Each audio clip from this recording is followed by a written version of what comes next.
Hello friends, मैं हूं advocate Nitish Banka. आप हैं मेरे YouTube channel leg speak legal में। आज मैं आपके सामने एक बहुत ही बेहतरीन वीडियो प्रस्तुत करने जा रहा हूं, जिसमें मैं आपको ये बताने जा रहा हूं कि 498A में कैसे जो है आपका जो है एक्विटल जो है होगा और कैसे जो है जजमेंट आपके फेवर में आएगी। उस बारे में जो है मैं थोड़ी चर्चा करने वाला हूँ। आज वीडियो को पूरा देखिएगा और मैं अब आपको बताने जा रहा हूँ कि कैसे जो है 498A का केस जो है आपके फेवर में डिसाइड होगा, ये अगर है आपके केस में तो। अब देखिए, इम्पॉर्टेंट चीज़ क्या होती है कि 498A के केस में जो है सबसे इम्पॉर्टेंट इंग्रेडिएंट क्या होता है, डाउरी डिमांड, और दूसरा है जो होता है वो होती है हैरेसमेंट। अब अगर ये दोनों इंग्रेडिएंट्स प्रेजेंट है तो 498A का जो है केस जो है बनता है आपके खिलाफ। अब क्या होता है, सबसे पहले तो इसके लिए एलिगेशन ज़रूरी होते हैं।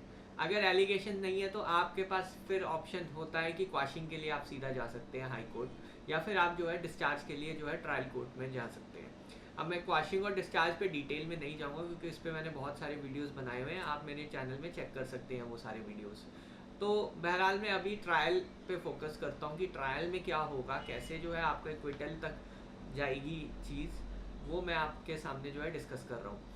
तो अभी जो है 498A का केस हो गया, आपके ऊपर कंप्लेंट फाइल हो गई और सपोज उसमें एलिगेशंस हैं, तो पुलिस जो है एफआईआर लॉन्च करेगी। सबसे पहले एफआईआर के बाद जो है वो अपनी इन्वेस्टिगेशन शुरू करेगी।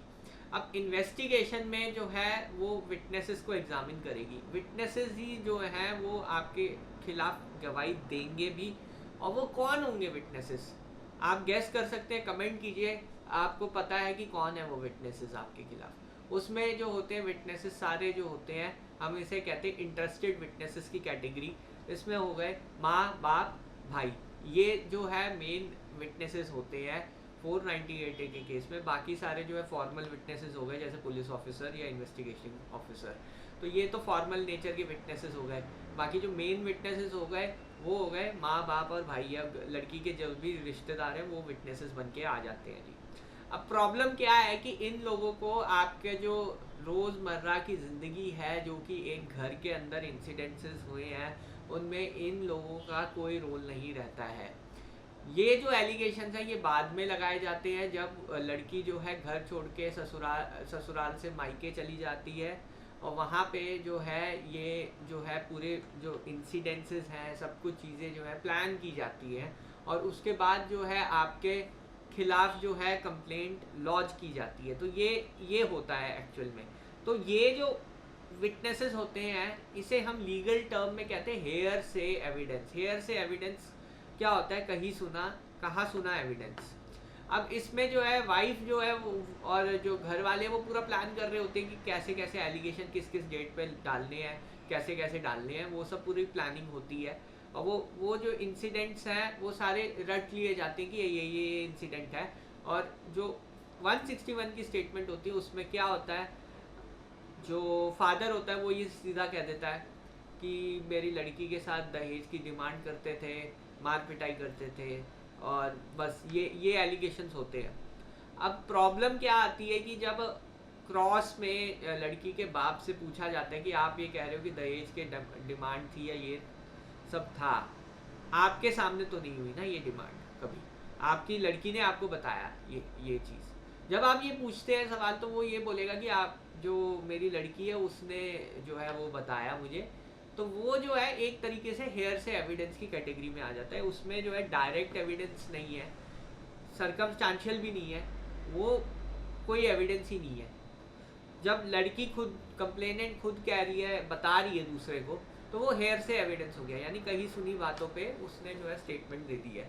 और क्योंकि वो जो है इंटरेस्टेड विटनेसेस हैं तो उनकी जो क्रेडिबिलिटी है वो बहुत कम रहती है कोर्ट के सामने, क्योंकि वो ऑब्वियसली जो है कंप्लेनेंट का वर्जन ही सपोर्ट करेंगे, प्रोसिक्यूशन की स्टोरी को ही सपोर्ट करेंगे और किसी को नहीं सपोर्ट करेंगे।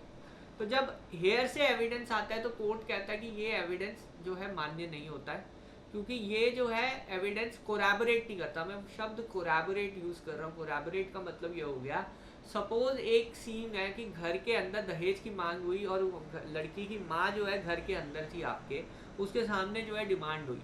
तो लड़की की माँ ये कहेगी कि मैं जो है घर में थी उस टाइम, और उस टाइम इन्होंने दहेज की डिमांड की थी, इतना अमाउंट मांगा था हम दोनों से। तो वहाँ पे जो है लड़की का वर्जन और उसकी माँ का वर्जन कोलैबोरेट कर रहा है, वहाँ पे जो है इफेक्टिव क्रॉस एग्जामिनेशन से ही बचा जा सकता है, वो एविडेंस जो है माना जाएगा, क्योंकि वो एक आई विटनेस अकाउंट है। चाहे वो एक इंटरेस्टेड विटनेस से आ रहा है तो उसकी वैल्यू जो है बहुत ज़्यादा है, क्योंकि वो सामने हुआ है। तो अगर लड़की की माँ उस टाइम घर के अंदर थी, लड़की घर के अंदर थी और उसके सामने डिमांड हुई है, तो वो एक क्रेडिबल फॉर्म ऑफ एविडेंस होता है। अब इसमें जो है क्रॉस में क्या करेंगे, क्रॉस में आप पूछोगे कि उसके बाद आपने क्या किया, आपने कहीं रिपोर्ट की, किसी को बताया, कि पुलिस में कंप्लेंट की, और क्यों या फिर सीधा सुन के आप जो है वहाँ से निकल आए, या क्या हुआ उस दौरान। तो वो एक इम्पॉर्टेंट एस्पेक्ट है कि कोलैबोरेट एविडेंस कर रहा है, तो उसके बाद स्टेप्स क्या लिए गए वो भी एक इम्पॉर्टेंट है। क्योंकि अगर आपसे दहेज की डिमांड की, आप तुरंत ही पुलिस में कंप्लेंट करोगे, या जो भी है आप एक मीडिएशन भी बुलाओगे जिसमें बहुत सारे लोग शामिल होंगे, उसमें ये मुद्दा उठाओगे कि आपने जो है दहेज की डिमांड की। अगर सपोज आपने कुछ भी नहीं किया जब आपने के साथ दहेज की डिमांड हुई, नॉट इवन अ कंप्लेंट, तो कोर्ट आपकी बात पे क्यों बिलीव करेगा, वो एक इम्पॉर्टेंट क्वेश्चन है।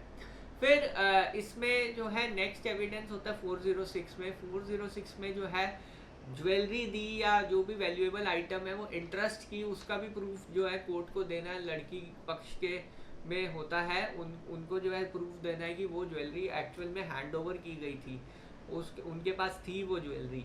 तो ये चीज़ कैसे वो दिखाएंगे, एक तो रेगुलर बिल तक नहीं होते हैं, जो भी आइटम जो है अगर दी भी है तो कोई बिल नहीं है, कोई रिकवरी नहीं है, कोई कोई प्रूफ नहीं है कि आप वो जो ज्वेलरी है वो सास को या उनके लॉकर में पड़ी है, या जो जहाँ पे भी है बिल्स नहीं है, उसकी रिकवरी नहीं हुई है। तो वहाँ पे जो है इंटरेस्टमेंट का प्रूफ जब तक नहीं होता है, कोर्ट जो है 406 में भी जो है आपको बरी कर देगा, क्योंकि इंटरेस्टमेंट का कोई प्रूफ ही नहीं है। तो यहाँ पे जो है मैं एक जनरल केस, हाइपोथेटिकल सिचुएशन की बात कर रहा हूँ, जो कि आप रिलेट कर पा रहे होंगे कि आपके केस में भी ऐसा हो रहा होगा।